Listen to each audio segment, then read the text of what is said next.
nombre es Úrsula Castro y soy doctora en psicología clínica. Quizás algunos de ustedes se pregunten qué hace una persona con mi perfil hablando un poco de estos temas que son quizás, o más bien empresariales. La realidad es que hasta hace unos 4 años me dedicaba exclusivamente a lo que es la evaluación, diagnóstico y tratamiento de las enfermedades mentales, pero fue tras volver a Perú, después de muchos años de vivir fuera, que acepté el desafío de evaluar unos candidatos para ocupar una posición en un laboratorio farmacéutico, que entendimos que evaluar al candidato detrás del CV le daba un valor adicional a las evaluaciones, y fue así como nació Integrando Talento Humano Consultores. Me imagino que de los que están aquí, muchos trabajan en temas de selección, o supongo que en áreas de recursos humanos, y entenderán que se habrán dado cuenta que fichar a un candidato adecuado es una labor sumamente complicada. De hecho, los datos indican que casi el 45% de los candidatos seleccionados por una empresa van a fracasar en los próximos 18 meses, y la mayoría de estos lo harán a consecuencia de las competencias más blandas o de falta de inteligencia emocional. Es difícil para un candidato conseguir la empresa ideal, como lo es para una empresa conseguir a un candidato que cumpla las características, que cumpla con el perfil técnico y con las características y competencias blandas que requiere la posición, ¿no? Esto es una situación parecida a la de encontrar pareja, ¿no? En ambas situaciones, ¿no? Encontrar a la pareja ideal y tener compatibilidad con el candidato incrementará las posibilidades de que el candidato pueda dar lo mejor de sí y optimizar sus fortalezas para que la empresa a su vez consiga los objetivos. Hay determinadas características que tienen que ver con las competencias blandas que van a ir siendo gradualmente más importantes a medida que la persona va ascendiendo en posición. Es decir, las posiciones de mayor liderazgo requieren menos perfil técnico y más habilidades que tienen que ver con las competencias blandas, tipo liderazgo, trabajo en equipo, etc. De hecho, algunos estudios interesantes nos indican que a mayor seniority, mayor importancia de las competencias emocionales, ¿no? Y la combinación de la experiencia con la inteligencia emocional va a dar pie a mejores resultados. Incluso en áreas de ventas hay datos y estudios que indican que las ventas se incrementan en un 40 a un 60%, y a diferencia, la inteligencia emocional, a diferencia del coeficiente intelectual, digamos, es algo que se puede desarrollar. Vivimos todavía en un mundo en el que evalúa mucho las competencias de las personas en términos cuantitativos. De hecho, ¿quiénes de aquí son padres? Levanten la mano quienes son padres. Bueno, seguramente, como todos los que somos padres, estamos acostumbrados, ¿no?, a premiar a nuestros hijos cuando sacan una buena nota o cuando han sacado un resultado sobresaliente, y pocas veces premiamos o reforzamos comportamientos tipo cuando juegan con un compañero, cuando es un buen trabajo en equipo, o cuando, a pesar de haber suspendido en un examen, han invertido muchísimo tiempo, esfuerzo, constancia y perseverancia, ¿no?, en una tarea determinada. Y cuando son precisamente estas características y estas competencias las que realmente le van a abrir la puerta, ¿no?, a el crecimiento y al desarrollo profesional. Esa es la diferencia, digamos, lo que hace, digamos, a las personas emocionalmente mucho más capaces cuando se pueden desarrollar en este sentido en una empresa. Si ponemos en una balanza, ¿no?, podremos determinar un dato interesante, ¿no? Para la mayoría de posiciones, digamos, se requiere un IQ intelectual, digamos, que fluctúa entre el 110 y el 120%. Se calcula que casi el 90% de los candidatos entrevistados o los CVs que recibimos cumplen con esa parte técnica, y lo que va a marcar realmente la diferencia van a ser realmente las competencias emocionales. Si bien el IQ es muy importante en la etapa escolar o en la etapa universitaria, de hecho el sacar notas por encima de un perfil determinado te permite incluso el acceso directo a la universidad, pero cuando estamos delante de una consultora que está en busca de una posición determinada, o cuando entramos a una empresa, nadie nos va a preguntar la nota que nos sacamos en matemáticas o en lenguaje. Realmente lo más importante es que sepamos expresarnos, las habilidades de comunicación, etcétera, ¿no? Hablemos un poquito de lo que es la inteligencia emocional, ¿no? Hace unos años se acuñó este término. Daniel Goleman fue el primero que empezó a hablar de inteligencia emocional como un constructo básico e importante, ¿no? Como que formaba parte de la inteligencia. ¿Qué es la inteligencia emocional? Hay 4 conceptos básicos de la inteligencia emocional. Una es la autoconciencia, es decir, la capacidad de reconocer e identificar mis propias emociones. Vivimos también en un mundo en que sobre todo la población masculina no está muy acostumbrada a hablar de sus emociones, a identificarlas. Es de hecho un poco un tema tabú, es un tema que quizás más hacemos las mujeres, ¿no? Pero el ser capaz de reconocer lo que sentimos y lo que nos gusta en un momento determinado nos permite autoevaluarnos mejor, ser mucho más abiertos al feedback y nos va a aportar mucho más seguridad en nosotros mismos, ¿no? Eso además nos va a permitir tener mucho más conciencia social, es decir, poder hacer lo mismo con los demás, identificar un poco de lo que es capaz de hacer el otro. Si yo sé cuáles son mis debilidades, voy a ser capaz de delegar, ¿no? Etcétera. ¿No? Son constructos de la inteligencia emocional que a nivel laboral van a tener un efecto de desarrollo de competencias blandas que van a ser básicas y fundamentales. Luego está el autocontrol, que es una competencia básica, es decir, la capacidad no solamente de reconocer lo que sentimos, sino de manejar nuestras emociones enemigas, ¿no? Y convertirlas en emociones amigas. Ahora vamos a hablar un poquito de esto más adelante. Y si soy capaz de controlar mis propias emociones, de manejar el estrés, de reaccionar en frío, ¿no? Voy a poder identificar, ¿no? Las competencias sociales que me permitan acercarme de manera adecuada a los demás, que me permitan tener buenas relaciones con los demás. Todos sabemos, puede que todos sepamos lo que tenemos que decirle a una persona en un ambiente laboral en un momento determinado, pero pocos saben cómo hacerlo, el momento de hacerlo, etc. Eso es lo que hace a una persona competente y a una persona con habilidades sociales. Vamos a hablar un poquito más de las emociones, ¿no? ¿Qué son las emociones? Bueno, las emociones son experiencias personales únicas, no todos tenemos las mismas, no todos manejamos los mismos baremos, digamos, y son experiencias que se componen de tres aspectos básicos. Por un lado, los pensamientos, por otro lado, la experiencia emocional que esos pensamientos me conllevan y por otro lado, una parte conductual. Esto es interesante porque tanto la parte de pensamientos como la parte emocional, que además tiene un correlato fisiológico, y lo que hacemos está directamente relacionado, ¿no?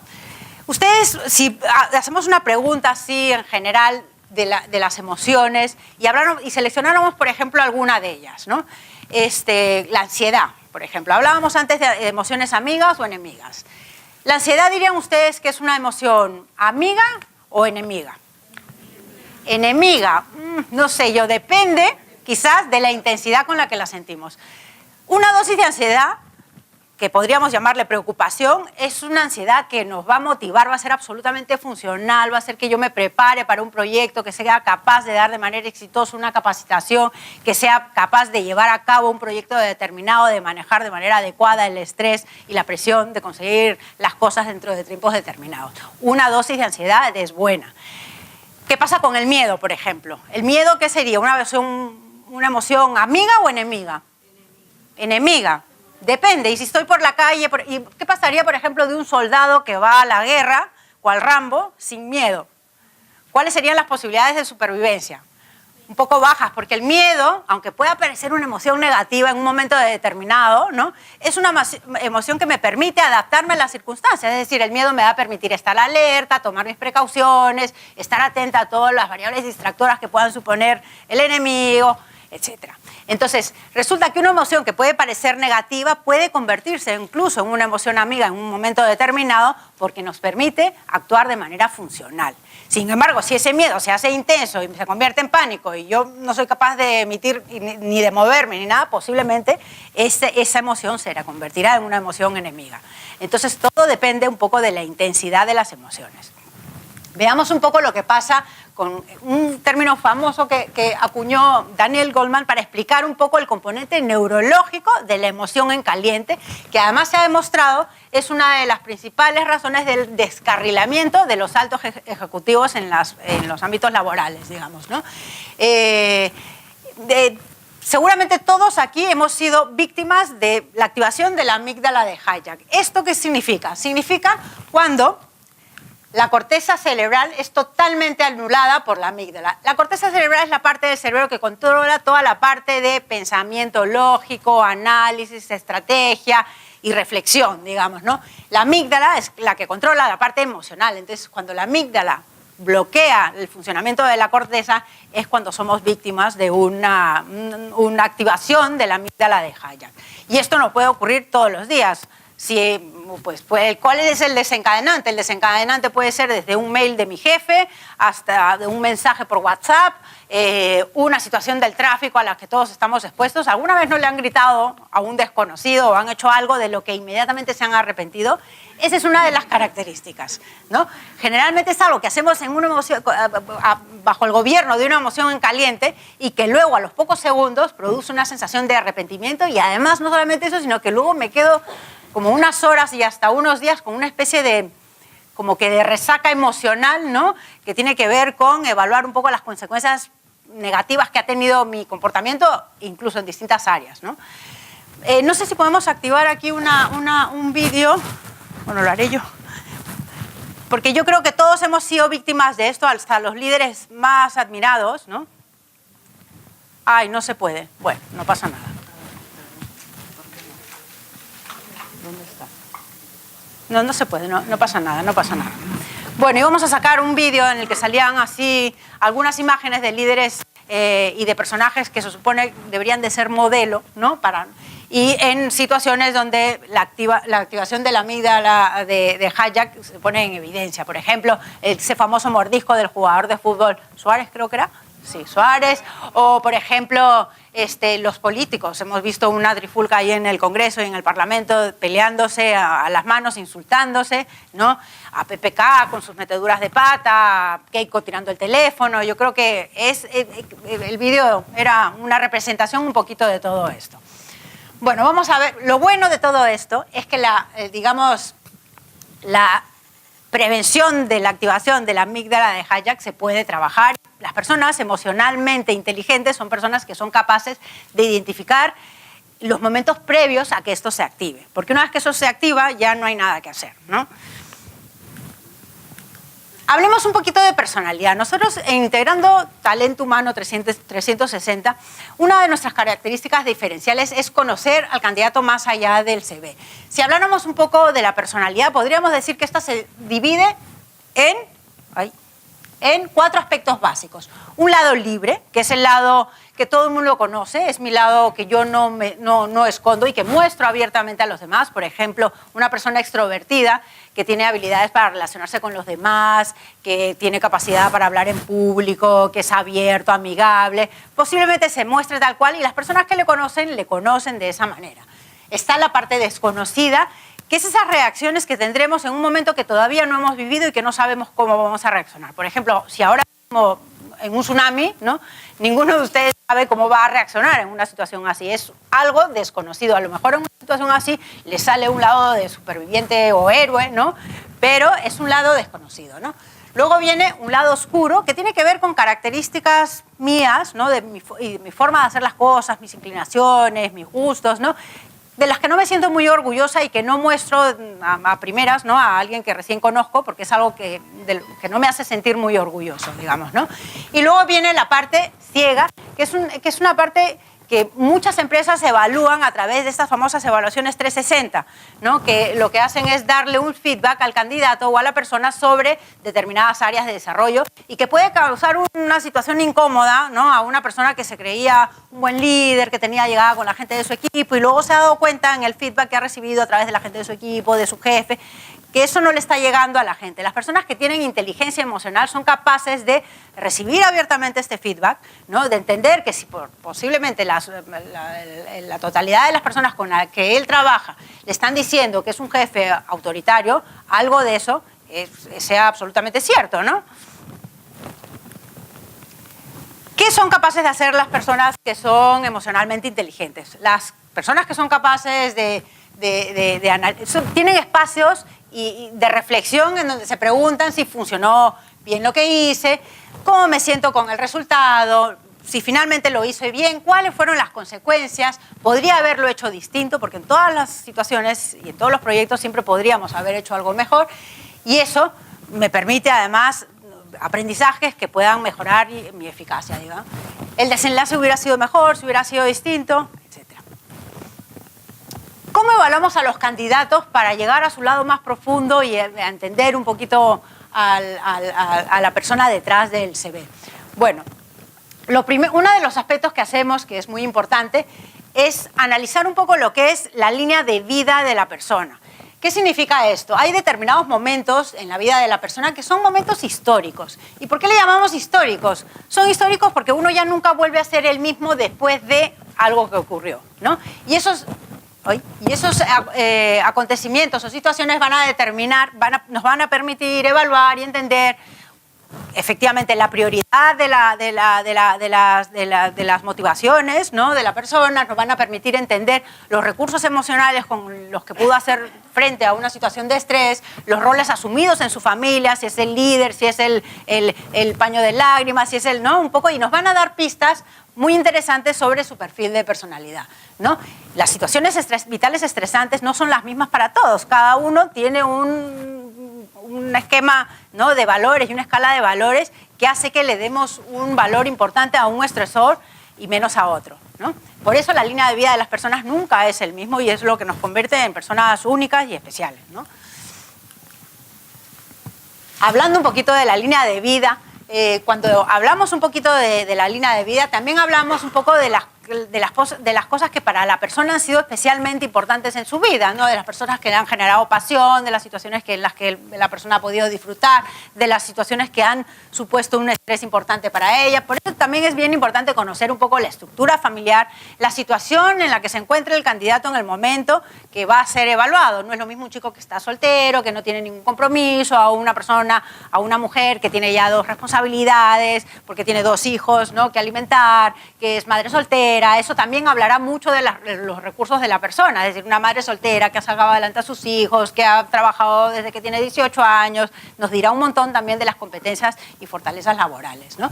Y además tenemos que tener en cuenta, además de la preparación académica, de los sucesos vitales estresantes, de las diferencias generacionales, que son una realidad y que son todo un tema aparte.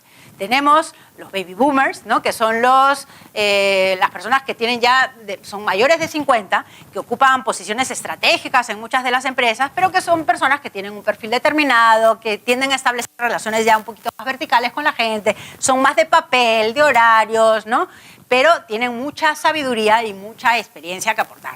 Luego está la generación XY, que flucúa entre los 35 y los 55 años, en donde buscamos ya un poquito más de estabilidad, ya no tenemos tantas ambiciones laborales, lo que queremos es mantenernos en cierta zona de confort, ¿no? Y luego ya están los millennials, estos que son los chicos que han nacido con la tecnología, ¿no?, y que van a 1000, son súper dinámicos, rápidos, ¿no?, que valoran, que a las 5:30 de la tarde se van a su casa, que valoran muchísimo su tiempo personal, ¿no?, y que también son más inestables a nivel laboral. Es gente que se cambia mucho de posición cuando se aburre, ¿no? Y la realidad es que convivimos con estas 3 generaciones y el mayor desafío de los líderes de hoy es poder entender y comprender los desafíos de cada una de estas generaciones, porque casi todas las empresas tienen a estas 3 generaciones en sus planillas, ¿no?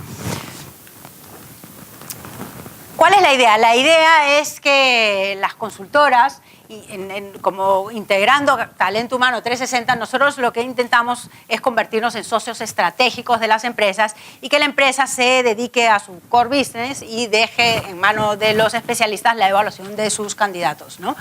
La idea es que la empresa pueda realizar un levantamiento de la información que nos permita entender bien la posición, los desafíos de la posición, cuáles van a ser las aristas importantes, un poco que de las funciones que esta persona va a tener que desempeñar, a quién le va a reportar, hablar con el reporte directo, entender un poco el perfil de personalidad de esta persona a la que va a reportar. La idea es un poco que el candidato y la empresa hagan química, que eso es básico para que la cosa funcione bien.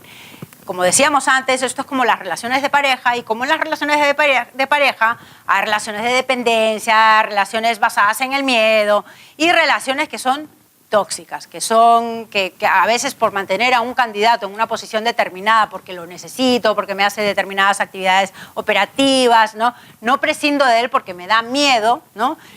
Cambiar y salir de mi zona de confort, pero lo único que hacemos con eso es intoxicar la empresa, el clima laboral y sabotear un poco los objetivos de la organización.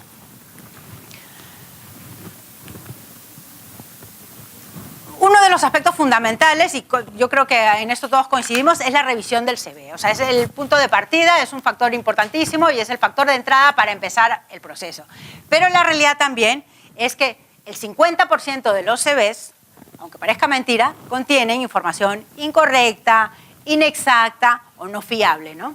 Lo mismo pasa con las pruebas psicométricas. Las pruebas psicométricas pueden ser un complemento interesante para la evaluación, ¿no? Pero las pruebas psicométricas, que hoy en día muchas de ellas son online, ¿no?